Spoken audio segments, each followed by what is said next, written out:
Chers amis, Shabbat Shalom, Shana Tova, nous approchons tout doucement de la fête de Rosh Hashanah.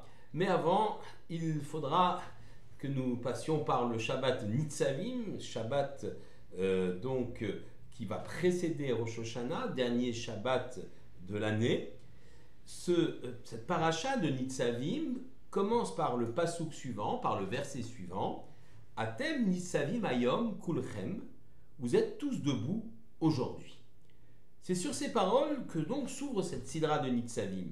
Nitzavim veut dire dresser, debout, tous debout. Moshe a rassemblé, peu avant sa mort, tout le peuple d'Israël dans les plaines de Moab face au Yarden. Le Yarden est cette rivière qui fait la frontière entre justement les terres de Moab, à l'est du Yarden, du Jourdain, et la terre d'Israël.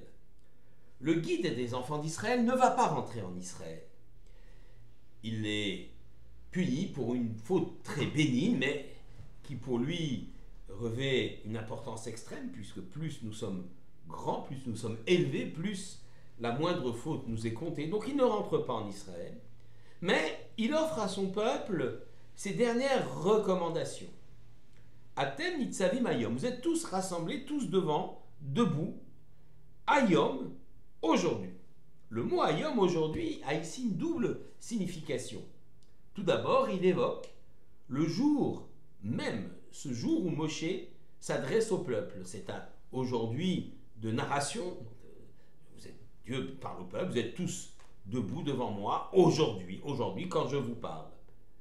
Ça, c'est la première signification du terme Hayom. Mais le mot Hayom veut également dire aujourd'hui, le jour où nous sommes en train de lire cette paracha de Nitzavim, le jour où le lecteur des générations après prend connaissance du texte. Rashi s'exprime ainsi. Il nous dit que chaque jour, les paroles de Torah doivent être considérées comme inédites et totalement renouvelées. C'est pourquoi le texte dit, vous êtes tous aujourd'hui à l'époque de Moshe, mais aussi aujourd'hui, nous-mêmes, nous sommes là en train d'entendre l'enseignement qui va être développé dans cette paracha de Nitzavim. L'homme doit comprendre et doit prendre conscience du texte, du fait que le texte qu'il étudie, le texte qu'il a sous les yeux, est d'origine divine. Et par conséquent, il porte une infinité de sens. À chaque étude du même texte, chacun doit être capable d'en faire jaillir un nouveau sens. C'est la raison pour laquelle on ne doit jamais cesser d'étudier, car l'homme ne peut faire le tour de tous les enseignements de la Torah et dire qu'il les maîtrise véritablement. L'infinité de sens caractérisant le texte révélé permet aussi de multiples possibilités dans le domaine de la loi, de la halacha. Bien sûr, on ne peut pas faire dire au texte n'importe quoi.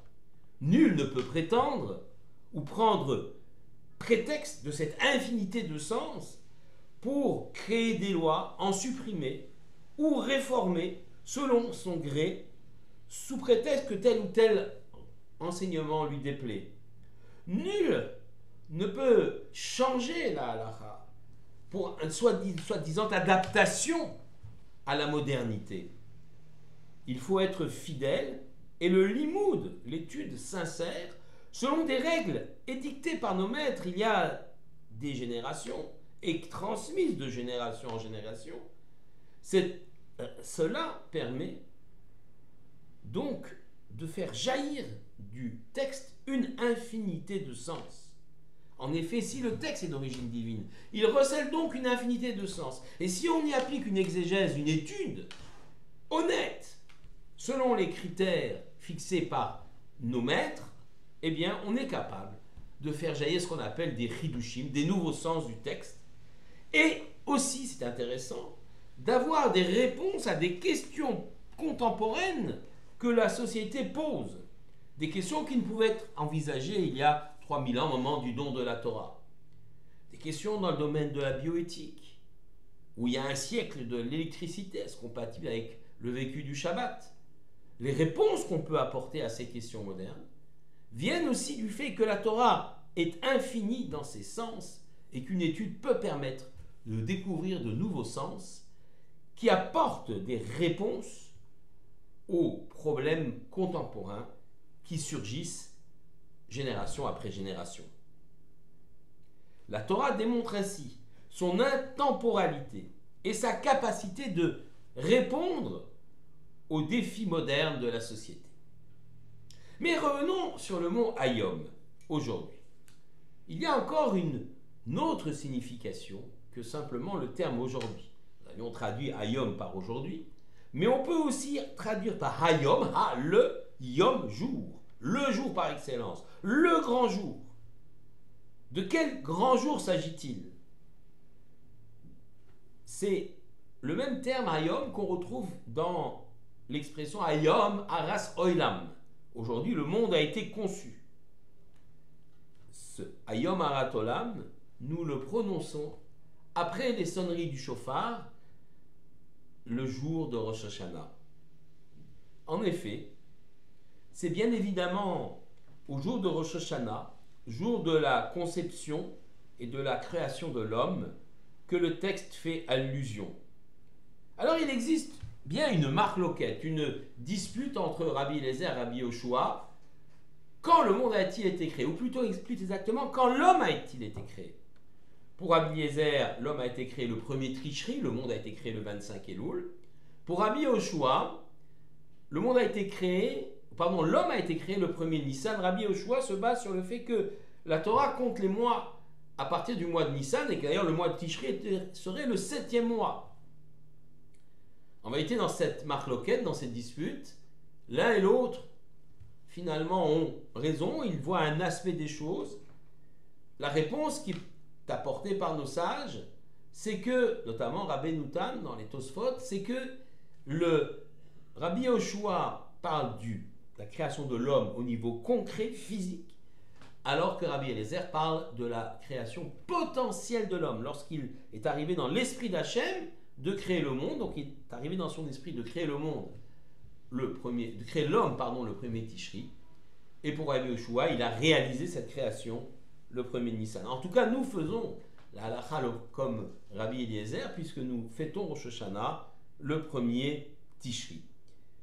La Sidra de Nitzavim est très souvent lue avant Rosh Hashanah comme un véritable appel au peuple. Atem Nitzavim Hayom, vous êtes tous présents en ce jour, debout, j'allais dire, devant votre juge. La station debout, être debout, avant de se présenter devant le juge. Et pour le Rav Shlomo Yosef Zevin, dans son commentaire justement de la Torah, il explique que c'est une posture idéale. Être bekoma zekufa, c'est-à-dire être dressé.